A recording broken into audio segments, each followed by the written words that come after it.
Baik, kita mulai. Bismillahirrahmanirrahim. Assalamualaikum warahmatullahi wabarakatuh. Waalaikumsalam warahmatullahi wabarakatuh. Alhamdulillahilladzi arsala rasulahu bil huda wa dinil haq liyudhhirahu 'ala dini kullihi wa kafa billahi syahida. Asyhadu an la ilaha illallah wahdahu la syarikalah wa asyhadu anna Muhammadan abduhu wa rasuluhu la nabiyya ba'da. Allahumma sholli wa sallim wa barik ala Muhammadi wa ala alihi wa sahbihi ajma'in. Yang kami hormati Ketua Majelis Pertimbangan Anggota Dr. Basuki Supartono, SPOT Fikmas. Yang saya hormati Ketua Dewan Pengurus Nasional, sepertinya Pak Muhammad Jazuli Ambari, belum kelihatan ini. Pak Sekjen, Pak Rudi, Ya, Rudi. dan yang saya muliakan, saya hormati Ustadz Risan Nur Hakim LCMA, beliau alumnus Universitas Al-Azhar Kairo, dan Muhammad Lima Maluku. Beliau sekarang berada di Maroko ya Ustadz ya. Dan segenap peserta kajian ribuan siswa Siskes ya BSMI yang kami banggakan. Alhamdulillahirabbil alamin, puji syukur senantiasa kita panjatkan kepada Allah Subhanahu wa taala atas karunia nikmat yang diberikan kepada kita semuanya pada malam hari ini. Mestinya ini tersosialisasikan ke seluruh relawan Bulan Sabit Merah Indonesia. Kita melaksanakan kajian ribuan Siskes Zakat Infak Sedekah Kesehatan Bulan Sabit Merah Indonesia. Pada kesempatan yang berbahagia kali ini sudah kajian sejarah Islam di Andalusia part ketiga, dan mudah-mudahan kalau kita lihat sejarah Islam di Andalusia itu merupakan sebuah peradaban yang luar biasa, kemajuan teknologi dan seterusnya. Maka pada malam hari ini telah hadir Ustadz kita, Ustadz Risan Nur Hakim LCMA, untuk mengupas tuntas sejarah Islam, peradaban Islam di Andalusia. Walaupun pada akhirnya Andalusia ini terlepas dan tinggal kenangan sejarah. Bapak Ibu yang dihormati Allah Subhanahu wa taala, sebelum acara dimulai, acara kita kalau dari panitia menyediakan waktu 1 jam 45 menit ke depan, kita berikan waktu untuk Ustadz Risan Nur Hakim menyampaikan taujih-taujihnya, dan kemudian 15 menit untuk kemudian kita diskusi. Hadirin yang dirahmati Allah Subhanahu wa taala, untuk membuka acara ini, mari kita buka acara dengan melafazkan lafaz basmalah. Bismillahirrahmanirrahim. Berikutnya, karena memang waktunya terbatas dan Ustadz Risan Nur Hakim ini, beliau adalah alumnus Universitas Al-Azhar dan Universitas Muhammad Lima Maroko. Beliau sekarang berada di Maroko. Waktu Maroko masih jam 2 siang ya. Waktunya masih dalam kondisi musim panas. Untuk menyingkat waktu, dipersilakan Ustadz Risan Nur Hakim LCMA. Assalamualaikum. Waalaikumsalam. Oh ya Ustadz. Mohon maaf. Mohon Ustadz. Ya, baik. Bisa dimulai ya. Bismillahirrahmanirrahim. Ya Ustadz. Alhamdulillah rabbil alamin. Alhamdulillahilladzi arsala rasulahu bil huda wa dinil haq liyudhhirahu 'ala ad-dini kullihi walau karihal musyrikun walau karihal kafirun walau karihal munafiqun. Asyhadu an la ilaha illallah wa asyhadu anna Muhammadan 'abduhu wa rasuluhu alladzi la nabiyya ba'dah. Amma ba'du. Bapak Ibu sekalian yang dirahmati oleh Allah Subhanahu wa taala, yang sama-sama mengharapkan keberkahan, kebaikan serta ridho Allah Subhanahu wa taala. Alhamdulillah kita bisa berkumpul kembali di pengajian kita kali ini, pengajian Rebuan, yang insya Allah pembahasan yang akan kita laksanakan kali ini masih seputar sejarah Islam di Andalusia. Ya. Jadi memang kalau kita kembali bertanya mengapa Andalusia ini yang kita mesti baca dan kita mesti sama-sama ketahui, karena memang Islam pernah berada dan berjaya di negeri Andalusia itu bahkan hampir separuh dari masa sejak hijrah Nabi ya. Sekarang sudah 1440 Hijriyah. Nah, separuhnya itu Islam pernah berada di Andalusia. Jadi rentang waktu yang cukup signifikan untuk kita baca, untuk kita telaah bersama, karena bukan waktu yang sebentar ya. 8 abad itu bukan waktu yang sebentar, dan itu bisa menjadi pelajaran yang sangat berharga untuk kita sekalian, untuk mengambil berbagai macam pelajaran-pelajaran penting, tentu untuk kita bisa membangun kembali sejarah kegemilangan Islam di masa kini dan Islam di masa depan.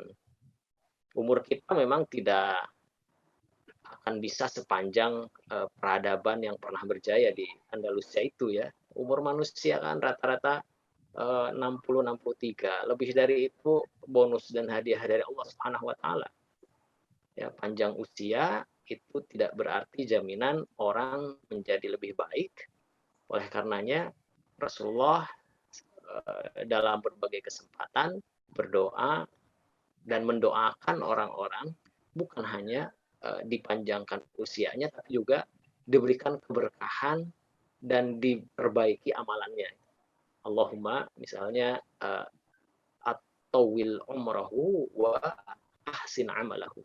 Jadi istilahnya makin berusia makin bertambah pula amal dan segala bentuk kebaikannya. Di antara ciri umur barokah itu makin berusia bertambah, makin juga bertambah kebaikannya. Itu yang mesti kita catat. Nah, usia kita terbatas, tetapi kalau kita mau ukir sejarah tentang diri kita, atau tentang keluarga kita, tentang lingkungan kita, itu insya Allah selama dunia ini masih ada, akan menjadi sejarah yang indah buat anak cucu kita. Dan inilah yang disebut dengan al-barakatu fil umri, keberkahan dalam usia itu ya seperti itu. Usia boleh singkat, tapi manfaatnya tanpa batas, manfaatnya tidak terbatas. Kalau kita ingat Abu Hurairah radhiyallahu anhu bersama Rasulullah Shallallahu Alaihi Wasallam menyertai Rasulullah ke sana kemari menelaah hadis itu hanya kurang lebih 3 tahun. Tetapi beliau dikenal dalam ahli hadis sebagai salah seorang sahabat yang paling banyak meriwayatkan hadis. Mengapa? Nah, karena beliau tekun. Orang lain bekerja di pasar, beliau benar-benar fokus ke majelis Rasulullah yang dikenal dengan Ashabus Suffah. Memang khusus belajar ke Nabi Muhammad SAW, sehingga dikenal sebagai rawi paling banyak meriwayatkan hadis Rasulullah. Bukan rentang usianya, tapi kualitas dari usia yang beliau habiskan dengan Rasulullah SAW. Baik Ibu Bapak sekalian, untuk kali ini insya Allah kita akan mulai nih, bagaimana Islam masuk ke negeri Andalusia.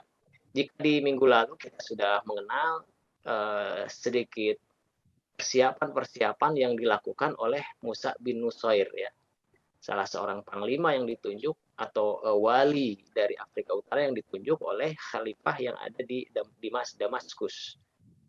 Musa bin Nusair benar-benar mempersiapkan beberapa hal agar perjalanan ke Andalusia, perjalanan dan penyebaran dakwah ke Andalusia itu tidak serampangan gitu, tidak asal-asalan, tapi mempertimbangkan berbagai hal dan memberikan solusi-solusi terhadap pertimbangan-pertimbangan tadi. Sedikit mengulang mungkin ya, salah satu hal yang dijadikan catatan oleh Musa bin Nusair itu adalah sebelum masuk Andalusia, wilayah yang berada di seberang Maroko, seberang Tanjir dan Ceuta, kurang lebih 13 km, tetapi terhalang lautan, itu Musa bin Nusair mencatat beberapa kendala. Ya, yang pertama adalah Juzur Al-Biliar, Pulau Balearia, pulau seperti Mallorca yang sekarang milik Spanyol, itu ada 4 kepulauan kecil, itu dulu masih dikuasai Romawi, dan beliau sudah menaklukkan terlebih dahulu sebelum akhirnya ke Andalusia. Jadi sudah aman dari pantauan bangsa Romawi yang berada di kepulauan-kepulauan tersebut. Yang kedua, permasalahannya adalah armada laut yang masih kurang. Maka solusi yang ditawarkan oleh Musa bin Nusair adalah membangun pelabuhan dan membuat perahu yang besar, kapal-kapal untuk menyeberang. Saat itu tercatat kurang lebih 100-an. Nah, 2 hal itu sudah. Dan yang ketiga, bagaimana mengetahui kondisi geografis yang real saat itu, ya, yang update Andalusia. Karena memang dulu belum ada seperti sekarang. Kalau sekarang ada Zoom, ada Instagram, ya, ada live gitu ya. Misalnya kita mau tahu tentang Maroko, tinggal kontak saya. Mau tahu tentang misalnya masjid atau Hasan Tower, masjid yang dibangun pada abad ke-12 di kota Rabat, dibangun pada masa Daulah Al-Muwahhidun, Robitun Muwahhidun ya kurang lebih. Dan itu masa pembangunannya itu sama masanya dengan pembangunan masjid yang ada di Sevilla dan yang ada di satu lagi Marrakesh. Jadi menaranya sama karena memang satu zaman saat itu. Nah, tinggal saya berangkat ke situ lalu live IG atau live Zoom, bisa dilihat seperti apa bentuk bangunannya. Tapi untuk saat itu masih jauh ya. Kurang lebih tahun 91 Hijriah atau rentang waktu 85 sampai 92 Hijriah, 7 tahun atau 86 sampai kurang lebih 91 Hijriah saat itu. Zaman Musa bin Nusair pertama kali membuat strategi itu. Itu belum bisa. Akhirnya apa yang dilakukan oleh Musa bin Nusair diantaranya adalah salah satunya dengan memberitahu atau mengontak Tariq bin Ziyad sebagai panglima yang nanti akan membawa pasukan ke Algeciras, ke Andalusia. Bagaimana caranya kita mendapat informasi itu? Salah satunya adalah dengan menghubungi atau mengontak dan mengadakan negosiasi dengan Julian. Julian itu salah satu penguasa yang ada di Ceuta. Ceuta kalau orang Arab menyebut Ceuta. Karena kita ingat ketika Islam ketika Maroko, Libya, Aljazair atau Afrika Utara secara umum sudah ditaklukkan, ada 2 kota yang belum, yaitu Tanjir dan Ceuta. Tanjir akhirnya ditaklukkan dan Tariq bin Ziyad menjadi wali kotanya di situ. Satu lagi, Ceuta. Ceuta ini salah satu kota yang sampai saat ini masih dikuasai oleh Spanyol ya.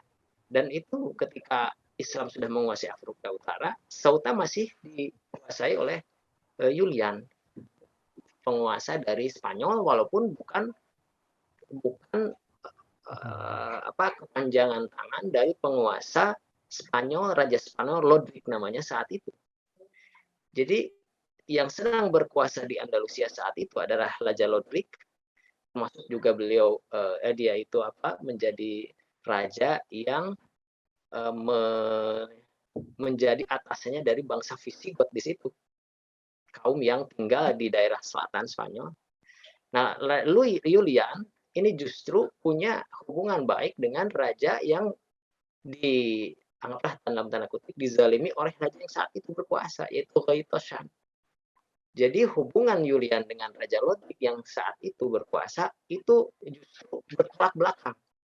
Nah, oleh karena itu Raja Julian punya ambisi untuk menyelamatkan properti-properti raja sebelumnya yang sudah diambil oleh Raja Lodrik.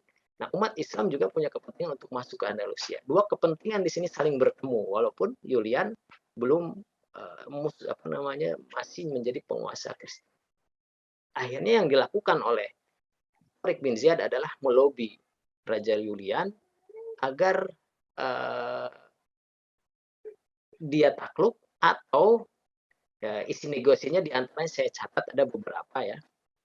Gitu ya. Bagaimana caranya supaya nanti bisa mengetahui letak geografis. Catat di sini karena memang seperti saya sudah sampaikan, Ceuta itu bentengnya sangat kuat sekali.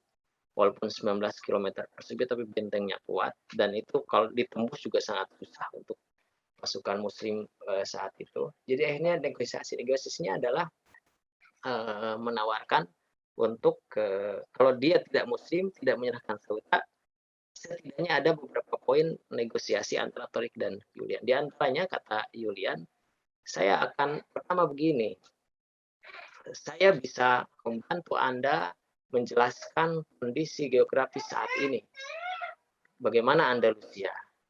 Tapi syaratnya katanya, ada syaratnya. Syaratnya adalah nanti itu di Andalusia bagian selatan ada properti yang masih menjadi milik Ghaito Syam, raja sebelum Raja Lodrik, itu yang sekarang dikuasai oleh mereka, Raja Lodrik.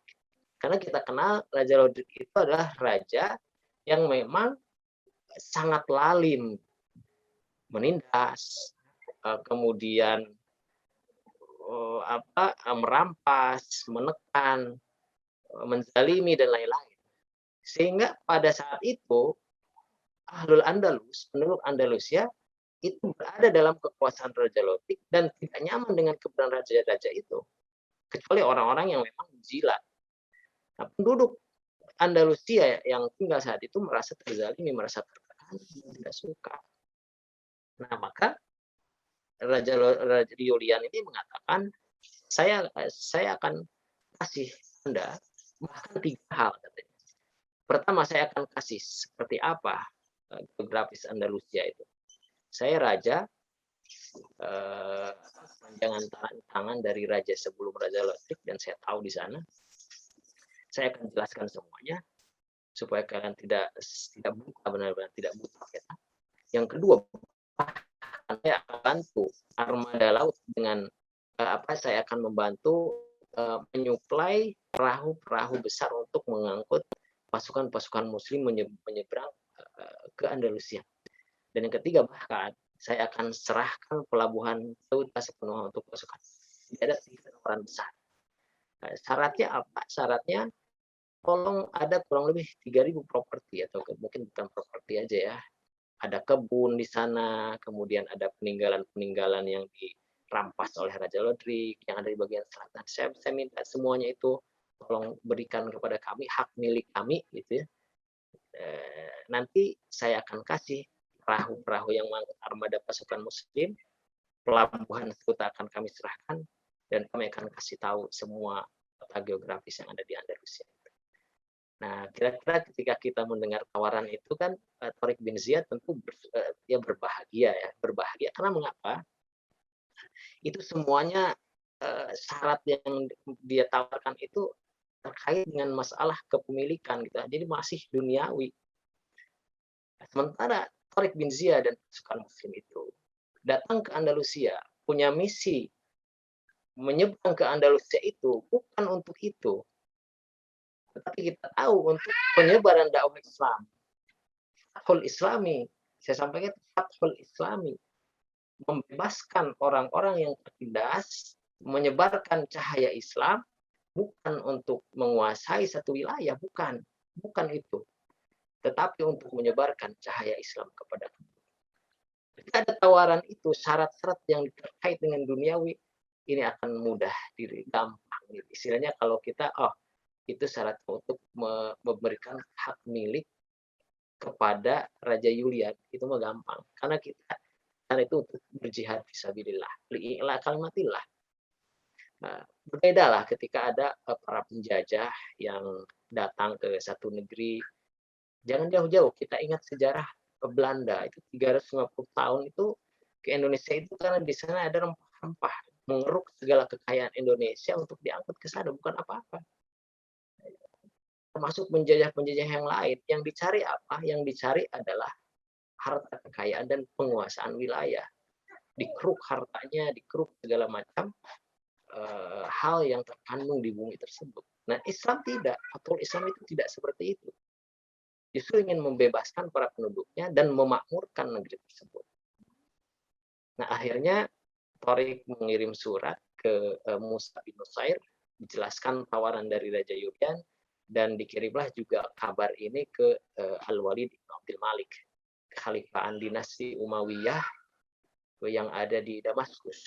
Nah, tanggapan yang disampaikan oleh Walid bin Abdul Malik itu mengatakan itu setuju untuk menyeberang dan tawaran dari Yulian itu, karena berarti satu permasalahan akan selesai. Artinya peta geografis nanti akan tercapai plus dibantu perahu-perahu yang bisa menyeberangkan pasukan muslim yang banyak nanti untuk sampai ke Andalusia. Akhirnya Walid bin Abdul Malik menyetujui, tetapi dengan catatan-catatan yang penting, kata beliau, wahai Musa bin Nusair, bagaimanapun menyeberang Andalusia itu adalah satu keutamaan.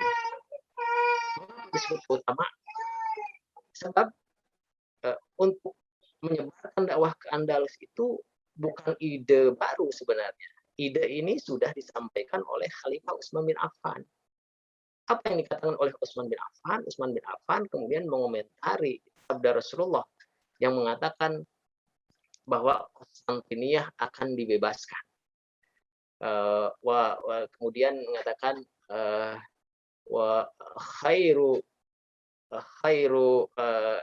kurang lebih sebaik panglima dan pasukan adalah Jaisufat. Ya. Sebaik pasukan adalah pasukan yang membebaskan Konstantinopel di Turki itu ya. Dan sebaik-baik panglima adalah panglima yang membebaskan. Dan terbukti Muhammad Al-Fatih diramal oleh Rasulullah. Nah, Utsman bin Affan juga mengomentari hadis itu karena ke sana itu melalui armada laut. Maka kata beliau, kalau bisa membebaskan Andalus, insya Allah pahalanya juga tidak kalah besar dengan pahala dan status kemuliaan yang dicapai oleh para pembebas Konstantinopel. Mengapa? Karena kan sama-sama armada laut. Nah, keutamaan itulah yang kemudian dikejar oleh para pasukan yang dipimpin oleh Musa bin Nusair dan Tariq bin Ziyad. Maka belum Al-Walid mengatakan, teruskan penyebaran dakwah ke Andalusia, tetapi ingat, bagaimanapun Yulian itu juga tetap Nasrani. Masih bukan Muslim. Jangan percaya 100% pada tawarannya, karena kita tidak tahu apakah perkataan dia itu bisa dipegang atau tidak.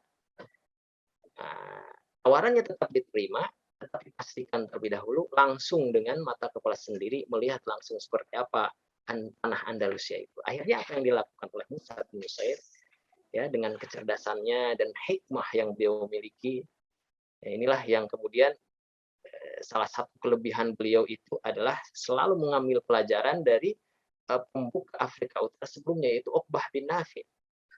Uqbah bin Nafi menyebarkan dakwah Islam di Afrika Utara dengan cepat. Ya.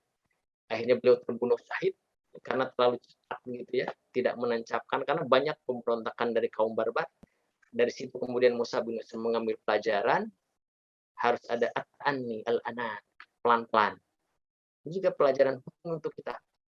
Kalau kita punya ide sesuatu yang besar, ya kita perhitungkan juga di mana letak kekuatan kita, siapa yang akan membacking kita, bagaimana kalau kita sudah mencapai puncak kegemilangan, itu semua dipikirkan. Supaya apa? Supaya nanti tidak terbunuh di tengah jalan, gitu dalam istilah Musa bin Nusair. Uqbah bin Nafi itu seperti itu. Wallahu a'lam ya, rahimahullah. Upaya beliau perlu kita apresiasi, dan Allah juga sudah mengatakan bahwa orang yang terbaik itulah orang yang menyebarkan dakwah. Nah, Musa bin Nusair kemudian akhirnya mengirimkan ekspedisi pertama, pasukan pertama sebelum Tariq bin Ziyad, yaitu yang dipimpin oleh Tariq Ibnu Malik. Ini adalah pasukan pertama yang dikirim pada 91 Hijriah. Kurang lebih berarti 6 tahun sejak Musa bin Nusair menjadi wali Afrika Utara.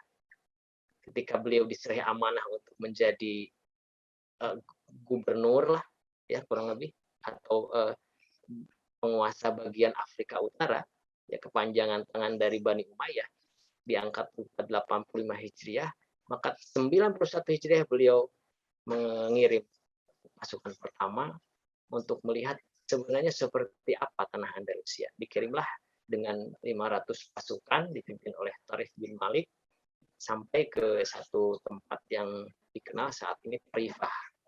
Makanya saat ini kalau dibilang dari Tanjir, ya, di Maroko Utara itu pelabuhan Tanjir, kan ada dua, itu ada Tanjir Madinah, itu Tanjir di kota, ada Tanjir Mediterania, ada dua pelabuhan kalau sekarang.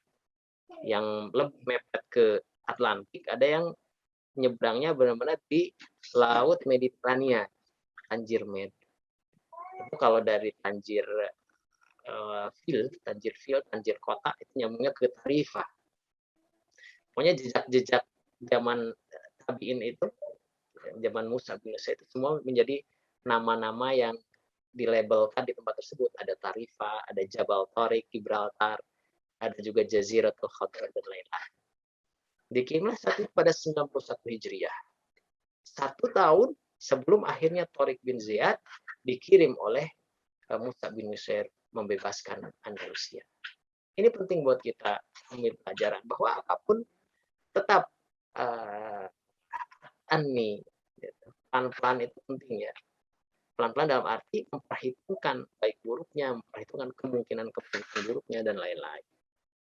Jadi Musa bin Nusair sudah mempertimbangkan segala macam persoalan dan sudah mendapatkan solusi-solusinya. Salah satunya adalah dengan melihat terlebih dahulu geografi itu seperti apa sebenarnya. Maka setelah itu barulah pada 92 Hijriah dimulailah Tariq bin Ziyad melakukan penyeberangan dari Ceuta atau wilayah Ceuta, Tanjir, pelabuhan itu untuk menuju ke Andalusia. Dan saat itu yang disinggahi adalah bernama Al-Jaziratul Khadra. Kalau sekarang disebut Al-Gesiras, ya. Kalau di peta itu bisa kita klik Al-Gesiras. Al-Gesiras itu dalam bahasa Arab Al-Jaziratul Khadra.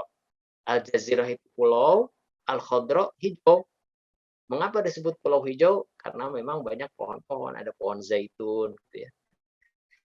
Pohon yang memang menjadi ciri khas pegunungan-pegunungan di Andalusia itu. Sampailah di situ pada 92 Hijriah bersama 7.000 pasukan kaum muslimin.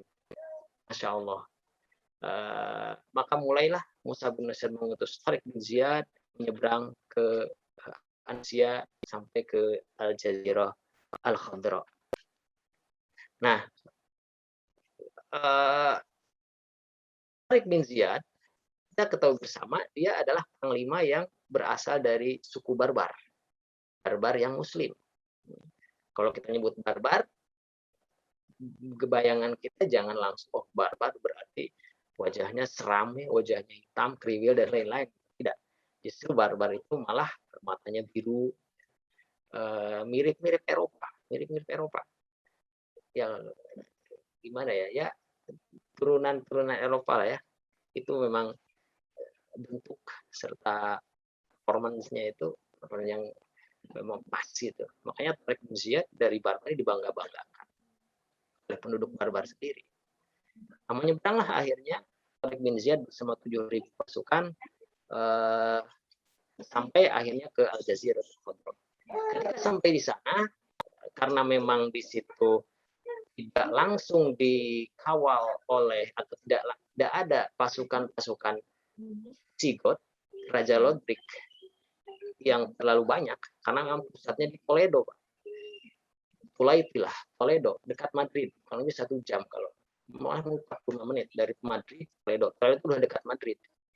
Jadi kalau kita ke Madrid itu jangan lupa singgah ke Toledo, karena dekat.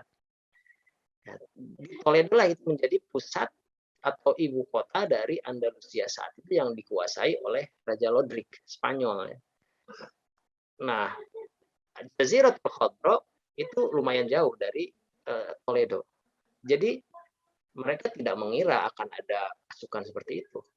Tidak akan mengira karena ya memang di seberang itu laut Atlantik, seberang sebelah barat atau seberang kalau dari Spanyol kan berarti sebelah selatan yang agak ke barat Portugal itu semuanya itu Samudra Atlantik. Orang siapa yang mau datang dari Samudra Atlantik saat itu? Nggak kepikir seperti itu. Kemudian dari Mediterania juga Afrika Utara saat itu masih sangat barbar saat itu, memang peradabannya peradaban yang dijajah juga oleh beberapa bangsa Romawi. Gitu. Jadi tidak terpikir sama sekali. Oleh karena itu, ketika masuk ke Jaziratul Khadra, Tariq bin Ziyad bisa mengalahkan pertarungan Visigot, bangsa Visigot ya, pasukan-pasukan yang menjaga wilayah itu dengan sangat mudah dikalahkan. Tidak ada pertarungan yang begitu berarti. Nah, tetapi yang menarik adalah ketika bangsa Visigot di situ yang menjaga wilayah Jazirah Khadra, ketika mereka terkalahkan, mereka kaget, mereka langsung menulis surat ke Raja Lodrik yang ada di Toledo. Dikirimlah kabar bahwa yang menarik ungkapan yang dia sampaikan. Hai Lodrik, kata beliau, adrikna fa'innahu atau fa'innaha nazala bina qaumun la na'rifuhum hal huwa min ahlil ardi am min ahlis sama. Dia sampai mengatakan dalam surat tersebut, wahai Raja Lodrik, kirimkan bantuan kepada kami di sini karena kami kedatangan satu bangsa, satu kaum, satu pasukan. Kami ini tidak tahu apakah kaum ini min ahlil ardi, memang penduduk bumi, amin ahlis sama, atau penduduk langit. Ada yang di dalam pikiran bangsa Visigot itu sampai mengatakan, ini kok sepertinya disebut ahlul ardi, ya kenapa kita bisa kalah dengan cepat? Disebut ahlus sama, mereka bentuknya sama seperti kita. Jadi cepat kirimkan bantuan kepada kami, mohon, karena kami kedatangan satu kaum yang barangkali mungkin ini bisa menjadi disebut ahlus sama, ini mungkin kiriman dari langit. Kami kalah dari satu kaum ini. Ini ungkapan yang menarik, saksian daripada bangsa Visigot. Mengapa sampai ada ungkapan tersebut? Itu yang perlu kita pelajari. Ya, kenapa bisa sampai ada ungkapan tersebut? Karena memang mereka itu sebagai kaum penjajah, kaum yang memang dalam tradisi dan gambaran mereka, ketika ada orang yang menyerang mereka, yang terjadi adalah rumah-rumah dihabisi, harta benda diambil, ya, para wanitanya diculik, anak-anak dihabisi, dan lain-lain. Jadi dikeruk sedemikian rupa, dihancurkan tempatnya. Itu yang ada dalam bayang mereka. Jadi kalau mereka kalah, itu mereka sudah pasti ya, akan dibinasakan, akan dihancurkan, akan dizolimi. Itu dalam bayangan mereka. Tetapi ketika datang pasukan Tariq bin Ziyad, yang diperlakukan oleh Tariq bin Ziyad itu jauh dari apa yang mereka bayangkan. Mereka membayangkan akan disiksa, diculik, dihancurkan, tapi tidak. Apa kata Tariq bin Ziyad? Lakum ma lakum wa alaina ma alaikum. Atau lakum ma atau lana ma lana wa alaikum ma alaikum. Artinya apa yang menjadi hak Anda silakan ambil. Iman Anda, ya, Anda mau berada dalam keimanan yang Anda anut, Anda dalam agama Kristen, silakan. Ketika kami sudah menguasai tempat ini, silakan Anda pilih pada keimanan Anda atau masuk Islam. Kalau tidak masuk Islam, ada yang namanya jizyah, yaitu semacam pajak. Ya, itu ya jasa melindungi lah ya. Itu masih masuk di akal itu. Kalau ada orang ada dalam satu kekuasaan orang-orang tertentu kan ada kita bayar jasa atas pelindungan mereka terhadap kita. Itu namanya jizyah. Semacam zakat lah 2,5% itu kan kita harus keluarkan juga. Nah ini jizyah ini adalah membayar jizyah sejumlah pembayaran yang diberikan kepada mereka pasukan Muslim sebagai jasa untuk menjaga mereka. Tidak dihabisi, tidak didolimi. Nah ini yang dipegang oleh Tariq bin Ziyad. Dan dalam sejarah pembebasan Islam memang seperti itu. Orang-orang mukmin itu tidak boleh menyalahi sabda Rasulullah Shallallahu Alaihi Wasallam. Apa kata Rasulullah? Kalau ada dalam kondisi perang, maka la taqtulu an-nisa, itu ya, kurang lebih seperti itu. Perempuan jangan dibunuh, anak-anak jangan dibunuh, bahkan tanaman-tanaman yang subur jangan diganggu dan dirusak. Tempat ibadah jangan dihancurkan. Jadi benar-benar ada adabnya. Gentle. Yang berhak dia lawan hanyalah orang-orang yang memang punya kapabilitas dalam berperang. Jadi man to man gitu ya. Tidak semua dihabisi. Itu akhlak dalam militer. Makanya Tariq bin Ziyad, subhanallah. Ini beliau ini memang salah seorang panglima yang selain kuat, tegas, tapi juga punya sifat rahmat. Selain juga takwa, juga memiliki sifat ketegasan. Oleh karena itu dikagumi oleh bangsa Visigoth saat itu. Nah gitu ya. Sekali lagi ini kita tegaskan bagaimana konsep pembebasan Islam dalam pembebasan Andalusia ini. Oleh karena itu dikirimlah surat kepada Raja Lodrik. Apa yang dilakukan oleh Raja Lodrik? Tetap Raja Lodrik kemudian tidak terima dengan hal tersebut.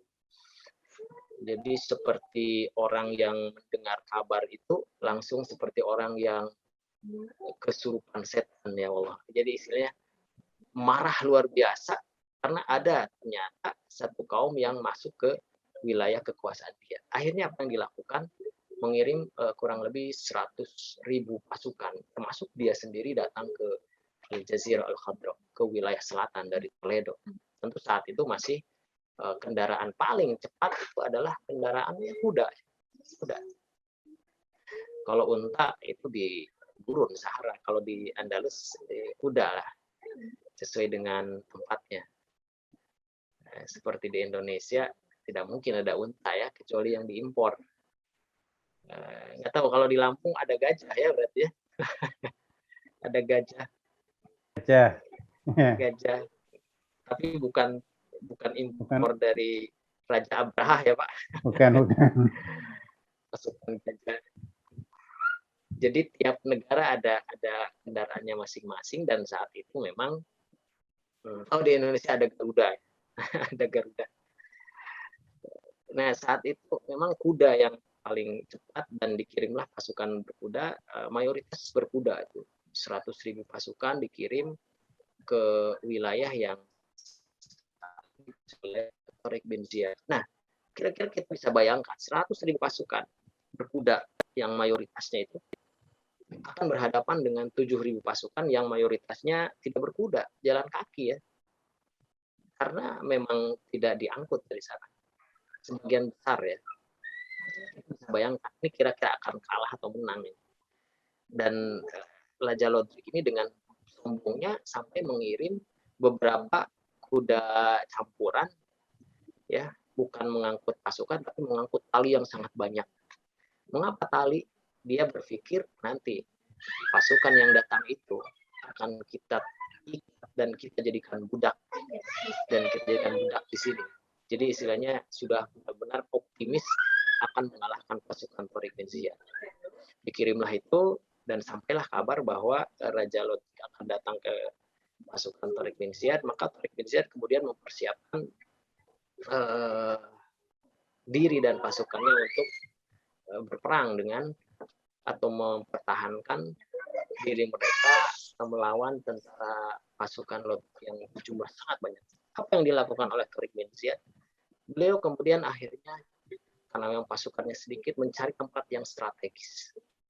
Sekali lagi, apapun kondisi yang menghadapi kita, terjepit bagaimanapun, dalam kondisi sulit apapun, kita harus tetap hubungan kita dengan Allah tetap kuat ya, supaya kita dapat hari itu dapat ilham, dapat kekuatan ya, karena itu yang paling menjadi kekuatan paling utama dalam diri seorang mukmin itu. Jadi kalau ada hal-hal yang membuat kita sulit, itu jangan panik ya, tapi tetap tenang dan kedepankan pikiran yang terukur serta kebijaksanaan kita harus ini. Dan jangan lupa Allah Subhanahu wa taala itu adalah zat yang membolak-balikan hati dan yang menguatkan hati. Ini barangkali yang menjadi kunci kemenangan umat Islam, kunci kekuatan orang mukmin itu di situ. Kekuatan dia dengan Allah Subhanahu wa taala itu sangat kuat. Kan ada salat 5 waktu, Pak. Salat 5 waktu itu ya, disebutkan oleh salah seorang ulama dari Asy-Shinqiti, itu merupakan salah satu kekuatan terbesar yang hakiki kita dengan Allah Subhanahu wa taala.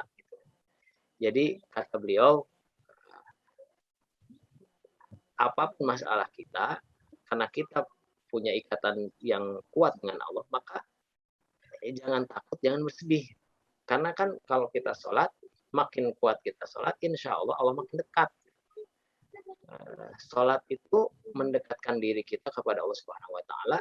Bahkan kalau levelnya sudah menjadikan sholat sebagai kebutuhan, sholat sebagai istirahat, insya Allah persoalan hidup apapun akan hilang dengan sendirinya, akan bisa diatasi. Kalau Imam Fakhrul Razi dalam tafsir Kabir menyebutkan ketika menafsirkan inna sholat anil fahsya'i wal munkar gitu ya, kemudian wasjud waqtarib surat Al-Alaq ayat terakhir, beliau menyampaikan begini, ketika orang digambarkan seperti ketika orang tidak dekat dengan lingkungan kerajaan, lingkungan istana lah kurang lebih, dia akan bebas mau makan di mana, mau berbuat apa, kemudian mau berbuat sesuatu yang bertolak belakang juga nyantai saja karena dia tidak ada ikatan apa. Tapi ketika dia sudah berada di lingkungan kerajaan, diangkat jadi panglima, diangkat jadi pangeran, bahkan misalnya nanti menjadi patih di situ, maka dia tidak akan bisa lagi sembarangan melakukan berbuat makan di sembarang tempat, mengeluarkan ucapan-ucapan yang sembarangan, tapi dia akan bisa terkontrol. Kenapa? Karena relasinya dekat sekali dengan raja.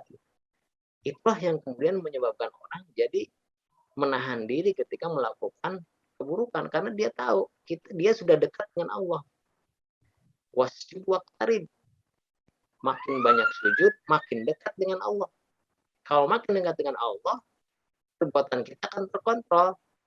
Ya, analoginya seperti kedekatan seseorang menjadi bagian dari lingkungan kerajaan, tidak akan sembarangan. Nanti dilapor ke raja gitu ya. Nah, demikian juga orang yang sholat, makin sering, makin dekat, selain perbuatan keji akan bisa ditahan, juga dia akan bisa mengadukan apapun kepada Allah Subhanahu wa taala. Nah, ini juga Tariq bin Ziyad adalah salah satu panglima yang sangat dekat dengan Allah Subhanahu wa taala sehingga tidak gentar dan nah, apa yang dia lakukan? Beliau kemudian mencari satu tempat kita nyebut dengan namanya itu satu lembah disebut dengan Wadi Al-Barbat, atau kalau orang-orang menyebutnya lembah luka ya. Saya nggak tahu, saya belum search apa bahasa kontemporer saat ini. Yang jelas wilayah itu adalah satu lembah yang strategi perangnya sangat bagus sekali, karena tempat itu bagian kirinya itu adalah danau besar. Kemudian di belakang, di bagian selatan atau bagian kanan pasukan ke sebelah timur dan sebelah selatan itu gunung-gunung yang tinggi. Nah, yang paling yang terbuka adalah hanya dari bagian utara, dan itulah yang nanti akan pasukan akan masuk dari situ. Jadi apa maksudnya? Jadi Tariq bin Ziyad benar-benar siap menghadapi satu arah saja, yaitu pasukan musuh. Karena kan sangat besar sekali. Bayangkan kalau di belakang tidak ada pelindung, kanan tidak ada, di samping kiri tidak ada danau, kan bisa diserang dari segala arah. 100.000 pasukan menyerang dari berbagai arah. Wah, lebih parah. Akhirnya mempersempit arah penyerangan hanya bagian utara saja, dan itulah yang akan nanti dimasuki oleh Raja Lodik dan pasukannya. Nah kemudian selain itu Tariq bin Ziyad juga mengirim kabar ke Musa bin Nasr agar menambah pasukan karena 7.000 itu sangat Masya Allah jauh banget dengan 100.000 pasukan dari Spanyol itu. Akhirnya dikirimlah ditambah dengan 5.000 pasukan yang dipimpin oleh Tariq bin Malik yang mengadakan pertama akhirnya 1.000 orang. Jadi 12.000 orang akan menghadapi pasukan 100.000 pasukan. Masya Allah. Berapa kali lipat tuh ya? Lebih 8 kali lipat, 10. Dan kita lihat apakah kemenangan dipegang oleh siapa.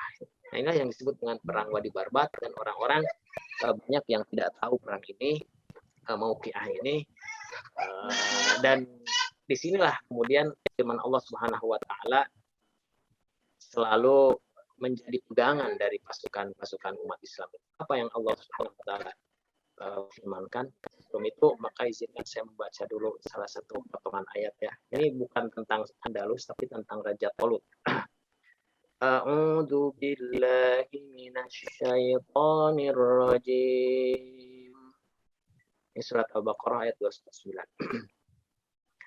Falamma fasala Talut bil junudi qala inna Allaha mubtaliikum binahar faman syariba minhu falaysa minni wa man lam yat'amhu فإنه مني إلا من اغترف غرفة بيده فشربوا منه إلا قليلا منهم فلما جاوزه هو والذين آمنوا معه قالوا لا طاقة لنا اليوم بجالوت وجنوده قال الذين يظنون أنهم ملاقو الله كم من فئة قليلة غلبت فئة كثيرة بإذن الله والله مع الصابرين. Sadaqallahul Azim. Allah berfirman di situ kutipannya qala alladziina yadhunnuna annahum mulaqullah. Orang-orang yang beriman yakin bahwa annahum mulaqullah, bahwa mereka akan bertemu Allah. Kam min fi'atin qalilatin ghalabat fi'atan katsiratan bi'idznillah. Banyak kelompok yang sedikit bisa mengalahkan kelompok yang banyak dengan izin Allah. Wallahu ma'as sabirin, dan Allah bersama orang-orang yang sabar. Nah, ini menjadi pegangan dari sejak zaman Rasulullah sallallahu alaihi wasallam. Kan disebut di sini cerita tentang Tolut dan Jalut, panglima pada masa Nabi Daud ya. Banyak kok pasukan yang minim, pasukan yang sedikit itu bisa mengalah pasukan yang banyak. Tentu dengan izin Allah, wallahu ma'as sabirin. Ini menarik. Ketika akal tidak bisa, ketika perhitungan militer, perhitungan angka itu ternyata ya yang banyak kan biasanya mengalahkan yang sedikit. Tapi dengan izin Allah, pasukan sedikit bisa mengalahkan pasukan yang banyak. Istilah dengan izin Allah, wallahu ma'as sabirin, dan Allah bersama orang yang sabar. Artinya apa? Dalam kehidupan dunia ini tidak semua melulu soal angka, tetapi terkait dengan keyakinan kita kepada Allah Subhanahu wa taala. Dan biasanya justru ketika sedikit itu keyakinan, tawakal, lalu kesabaran itu lebih kuat daripada justru ketika menjadi mayoritas. Karena kadang-kadang suka lupa, suka terlena. Ketika sedikit, ketika minim, justru makin kuat tekadnya itu. Wallahu ma'as sabirin. Nah, dengan keyakinan ini, Tariq bin Ziyad ketika datang ke pasukan yang 100.000 itu ternyata bisa mengalahkan. Nah, yang penting perlu kita catat, ternyata perang yang terjadi di Wadi Barbak itu terjadi pada bulan Ramadan. Masya Allah. Berarti terselang Idul Fitri ya. Nah itu ternyata dalam sekian hari, 8 hari itu di bulan Ramadan mereka melakukan pertempuran dengan Raja Lodrik dan pasukannya yang berjumlah lebih banyak dari pasukan Muslim, itu bisa dikalahkan dengan gemilang. Kita ingat. Mengingatkan Ustaz, 5 menit lagi. 5 menit lagi. Ya. Nah, kita ingat ternyata ketika Tharif bin Malik pertama kali menginjak ke negeri Andalusia itu juga pada bulan Ramadan. Pertama kali Andalusia dijenguk ya dalam tanda kutip itu Ramadan. 92 Hijriah.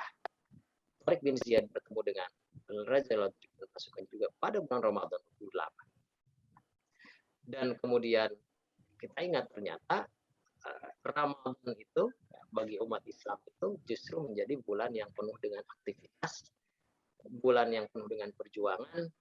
Jangan diubah jadi menjadi bulan yang penuh dengan istirahat gitu ya. Jam kantor jadi kurang. Kemudian serial Korea malah jadi bertumpuk gitu ya. Film-film malah jadi banyak, siang malah jadi leha-leha. Itu sejak kapan kita juga tidak tahu, karena tradisi dari zaman Rasulullah, zaman para sahabat, tabi'in, bahkan zaman tabi'in, Musa bin Nasr itu mengirim pasukan Ramadan, bertempur juga bulan Ramadan. Dan itu yang membuat mereka akhirnya mencapai kegemilangan ya. Perang Badar juga bulan Ramadan. Dan tradisi itu harus kita pelihara bersama. Ramadan itu menjadi bulan yang penuh dengan keaktifan, aktivitas, jangan justru jadi bulan penuh dengan kemunduran. Nah, akhirnya Tariq bin Ziyad bisa mengalahkan Raja Lodrik, dan Raja Lodrik entah terbunuh, entah kabur. Yang jelas sampailah Tariq bin Ziyad ke menuai kegemilangan di perang atau pertempuran Wadi Barbat, dan tentu ada korban yang syahid di umat Islam saat itu kurang lebih 3.000 orang. Nah, ini menunjukkan bahwa dakwah Islam itu jangan dianggap sebagai jalan yang mudah, selalu ada korban atau kita sebut ada perjuangan-perjuangan yang dilakukan oleh orang-orang yang berjuang di jalan Allah Subhanahu wa taala. Jadi risalah ini sampai pada kita saat ini nih, itu bukan tanpa perjuangan. Sejak zaman Rasulullah itu juga perjuangan yang sangat besar itu sudah dilakukan, bahkan sampai kita pada hari ini, terutama di negeri kita di Indonesia, dakwah yang kita lancarkan itu pasti aja ada rintangannya, ada tantangannya, bahkan dari internal umat Islam sendiri. Jadi apa yang harus kita lakukan? Ya, sering-seringlah kita membuka Al-Quran, karena makin melenceng kita dari Al-Quran, makin jauh, akhirnya kita makin tersesat ya. Tapi makin kita kembali kepada Al-Quran, kita tahu sumbernya, kita tahu bahwa semua yang kita lakukan ini ada dasarnya. Kalau kita ada yang kita lakukan ada dasarnya, insya Allah kita tidak akan jauh melenceng dan jauh tersesat. Nah, itulah yang disebut dengan Al-Fathul Islami pada pertama kali ke Andalusia. Allahu a'lam bishawab. Barangkali itu yang bisa saya sampaikan pada hari ini. Mudah-mudahan kita bisa mengambil pelajaran. Saya cukupkan demikian mungkin ya. Aqulu qouli hadza wa astaghfirullah li wa lakum. Wassalamualaikum warahmatullahi wabarakatuh. Waalaikumsalam warahmatullahi wabarakatuh. Jazakallah khair Ustaz Risan Nur Hakim LCMA. Masih ada waktu Ustaz untuk tanya jawab. Bapak Ibu yang dirahmati Allah Subhanahu wa taala, kalau ada yang disampaikan atau ditanyakan berkaitan dengan materi-materi sejarah Islam di Andalusia, dipersilahkan. Saya mau bertanya, Ustaz. Tafadhol, Pak Bas. Silakan, Prof. Tadi dikatakan bahwa kedatangan Panglima Tariq bin Ziyad itu karena ada permintaan dari sana ya, bukan semata-mata karena pasukan Tariq ingin menyerbu Andalusia, begitu Ustaz? Ya, jadi inspirasi dari Utsman bin Affan yang mengatakan bahwa yang bisa masuk ke Andalusia itu insya Allah pahalanya sama dengan yang melakukan pembebasan Konstantinopel nanti. Jadi memang niat misi dari Musa bin Nusair dan Tariq bin Ziyad sendiri untuk menyebarkan dakwah Islam lebih luas ke Andalusia. Tapi lebih mudah menyeberang karena dibantu dengan akomodasi yang disediakan oleh Raja Julian. Kita menyebut raja, mungkin penguasa yang menguasai Sebta. Dan Julian itu Nasrani. Jadi menyeberangnya menjadi lebih mudah karena tentu akomodasi serta fasilitasnya oleh penguasa Sebta saat itu. Gitu, Pak Basuki. Jadi mudah untuk menyeberang dan terbukti ketika sampai di sana apa yang disampaikan baik oleh penguasa Julian dan Tariq bin Malik itu terbukti memang seperti itu ya. Ada namanya Al-Jaziratul Khadra, pulau yang hijau. Allahu a'lam. Ya tadi kan perahu-perahunya itu yang modalin mereka kan? Ya, sebagiannya itu oleh penguasa sebagian. Nah, ini kemudian saya akan sambung ke permasalahan satu cerita ya yang sudah masyhur nih kayak di kalangan kita. Saat Tariq bin Ziyad sampai di Andalusia, sebentar.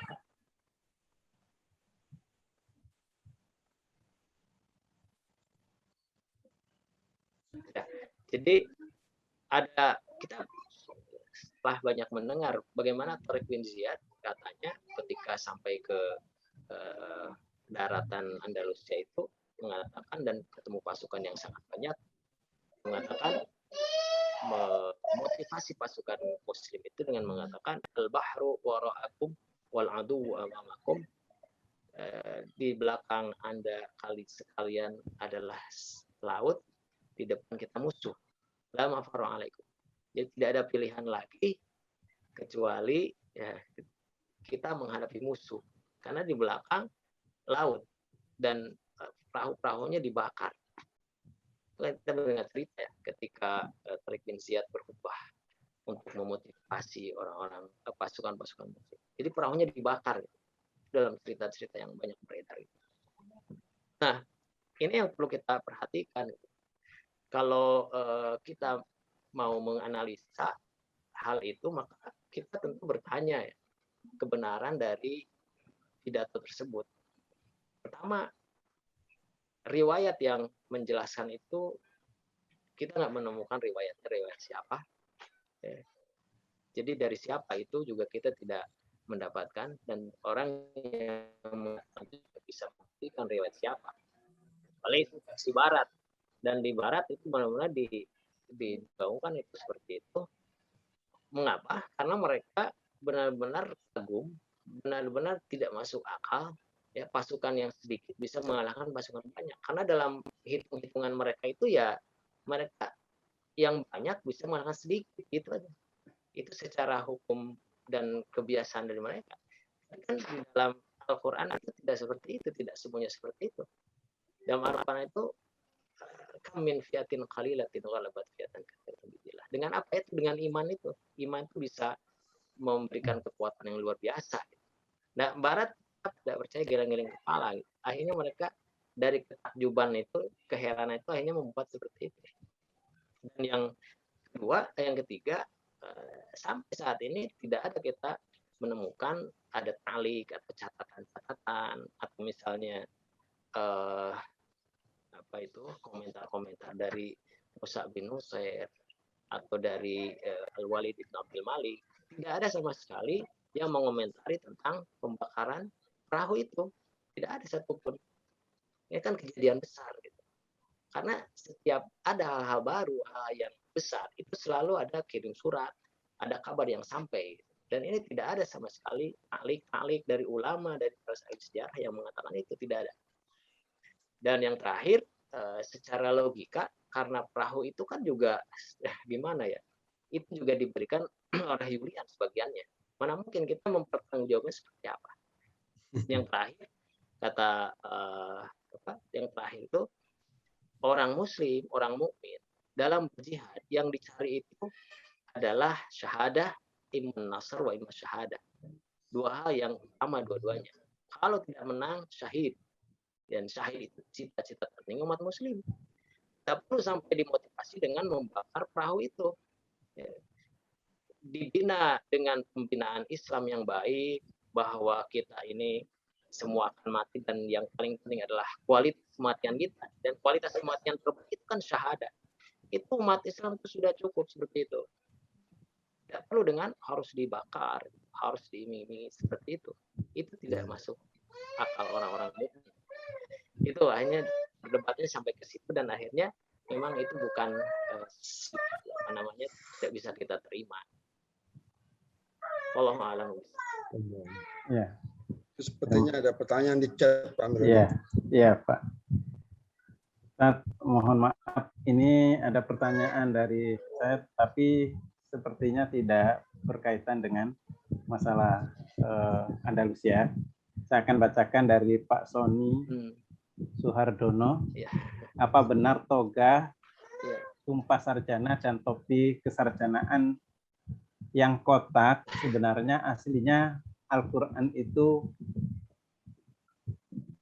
benarkah? Aslinya ada nggak di Al-Quran? Ya. Ustaz. Ya. Ini saya belum. Assalamualaikum. Ya. Waalaikumsalam. Pertanyaannya tidak tepat ya. Jadi sebetulnya saya pernah dengar ceramah di Inggris waktu itu, seorang profesor bidang machine engineering. Dia bicara orang Pakistan kalau nggak salah dia tuh. Nah, dia mengatakan bahwa di kebudayaan ilmiah pada zaman Andalusia itu, seorang sarjana itu menggunakan toga seperti sekarang itu warna hitam, lalu kemudian menggunakan topi kotak itu sebetulnya Quran yang diikat ke leher dia gitu loh. Jadi seperti orang mau menjanji itu ada Al-Quran di kepalanya. Jadi sekarang jadi topi yang kotak begitu. Itu yang saya dengar. Terus kemudian disumpah juga. Jadi mau jadi sarjana disumpah bahwa dia akan menggunakan ilmunya itu di jalan Allah lah gitu ya, dengan di jalan yang benar gitu. Jadi untuk kebaikan dan kemaslahatan.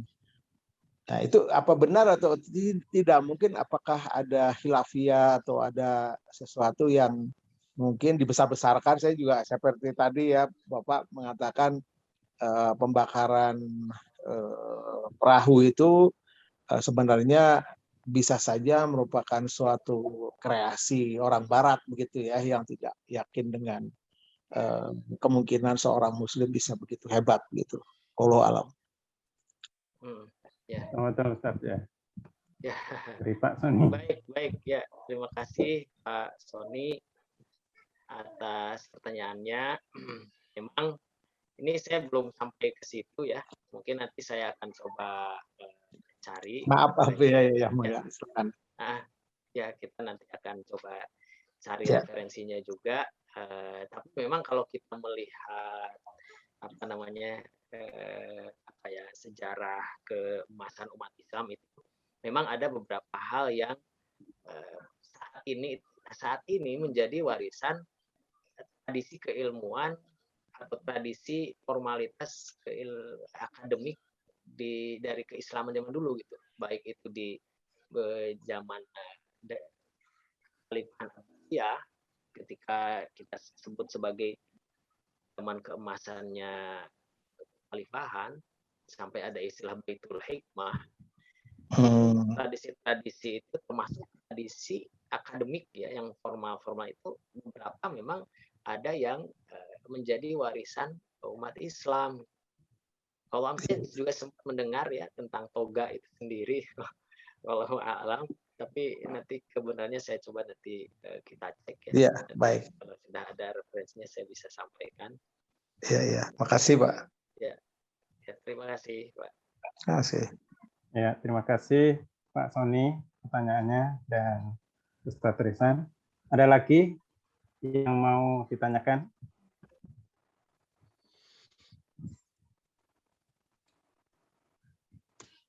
Kalau tidak ada, saya kira sudah cukup malam ya.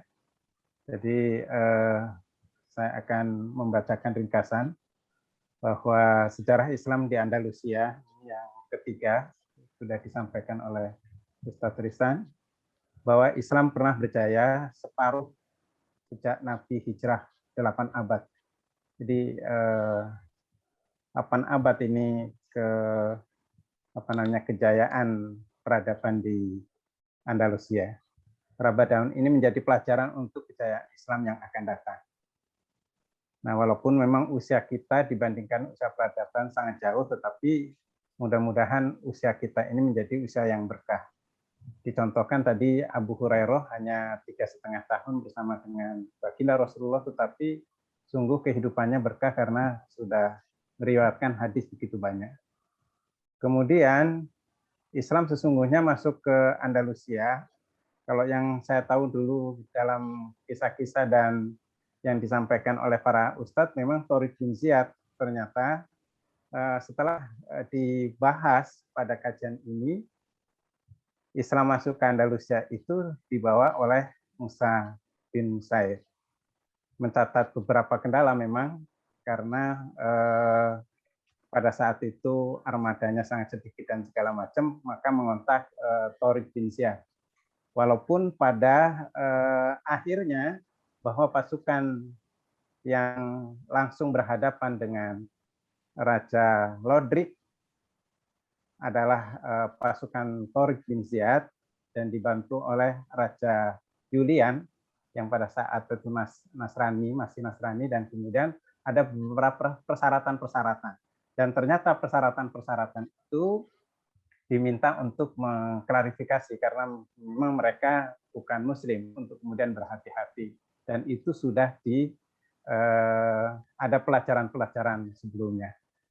Nah, Bapak Ibu yang dirahmati Allah Subhanahu wa taala, ternyata umat Islam yang dengan keimanan yang luar biasa, dengan keistiqomahan dan seterusnya, keyakinan akan kemenangan yang diberikan oleh Allah Subhanahu wa taala, dari 7.000 pasukan melawan 100.000 pasukan, walaupun ditambah dengan 5 pasukan, 12.000 kemudian melawan 100.000.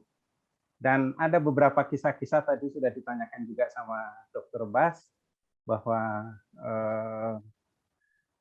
Tariq bin Ziyad ini adalah dikontak sama Musa bin Sawir.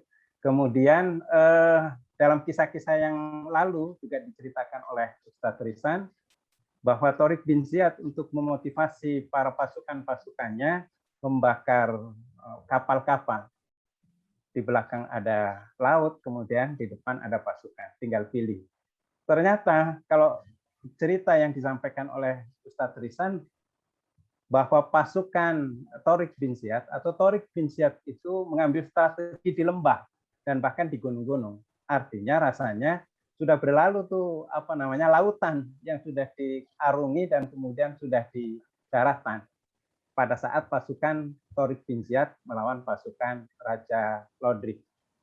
Dan ternyata Allah Subhanahu wa taala memberikan kemenangan. Itulah menjadi pembelajaran buat kita betapa syariat-syariat Allah Subhanahu wa taala, risalah-risalah itu sampai kepada kita semuanya dengan sebuah perjuangan yang sangat luar biasa. Dan hari-hari ini tentu kita juga kalau akan ada sebuah perbaikan-perbaikan ke depan, tentu kita juga akan mestinya berjuang sama dengan perjuangan-perjuangan pada generasi-generasi yang lalu. Inilah yang menjadi catatan buat kita semuanya.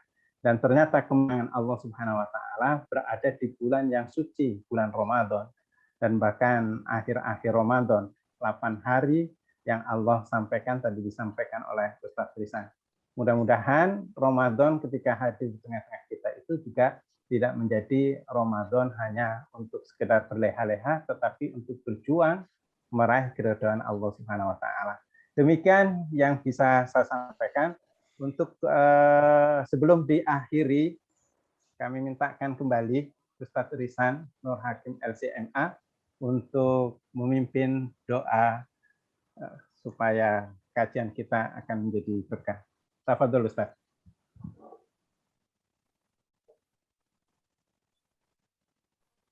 Ya baik, Masya Allah. Terima kasih atas resumnya, Pak Miroji. Insya Allah mantap sekali. Baik, kita sama-sama berdoa kepada Allah Subhanahu Wa Taala. Awali dengan istighfar. Astagfirullahaladzim, astagfirullahaladzim, astagfirullahaladzim. Natubu ilaih, astagfirullahaladzim, wa natubu ilaih. Allahumma rabbana zalamna anfusana wa illam taghfir lana wa tarhamna lanakunanna minal khasirin. Amin. Allahumma rabbana lakal hamdu ma yanbaghi li jalalikal karim wa 'azimi sultanik. Amin. Allahumma ighfir lana wa li walidina warhamhum kama rabbawna shaghira.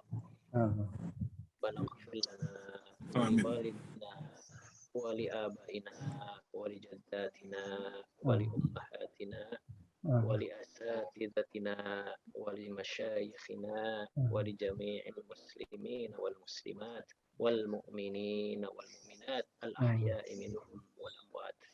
Allahumma rabbana hab lana min azwajina wa dhurriyyatina qurrata a'yun waj'alna lil muttaqina imama.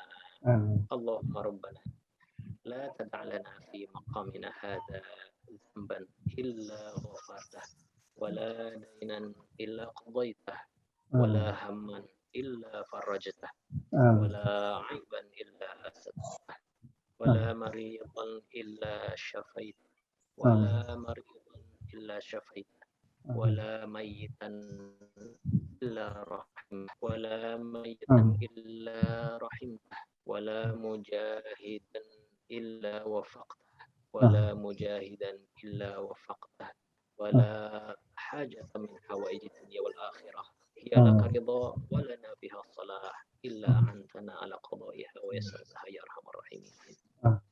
Allahumma rabbana aslih lana dinana alladhi huwa ismat amrina wa aslih lana dunyana allati fiha ma'ashuna aslih lana akhiratana allati ilayha ma'aduna waj'al hayata ziyadatan lana fi kulli khair waj'al al-mauta rahatan lana min kulli syarr.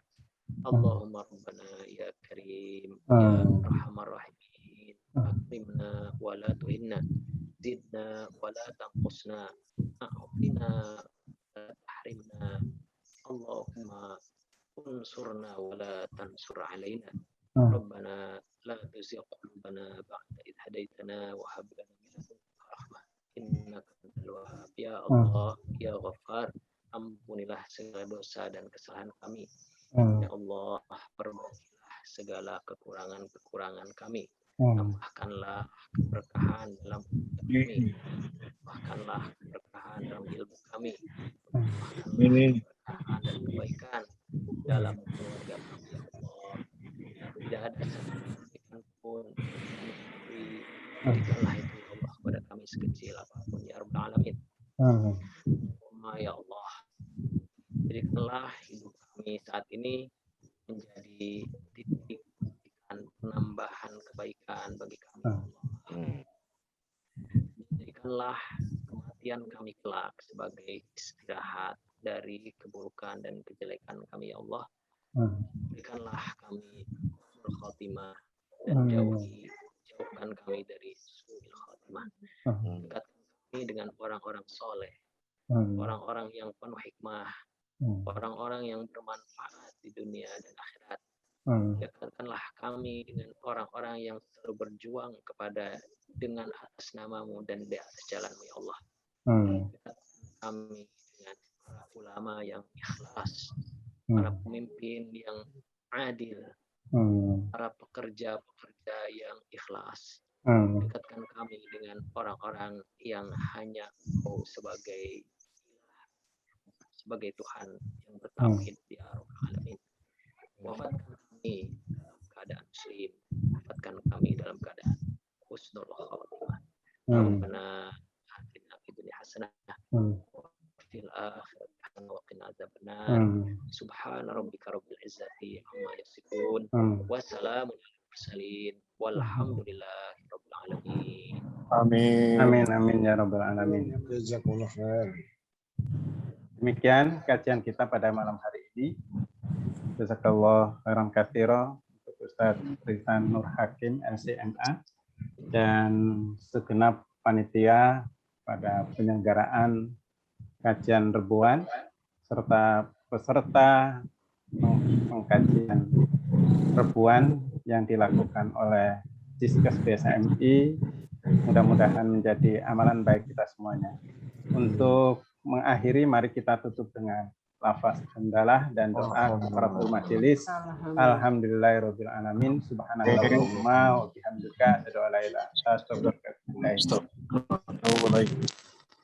kurang lebihnya mohon maaf sebagai moderator pada malam hari ini. Saya akhiri bila taufik wal hidayah. Assalamualaikum warahmatullahi wabarakatuh. Waalaikumsalam. Terima kasih Pak Amir Roji. Sama-sama. Terima kasih Ustaz. Terima kasih.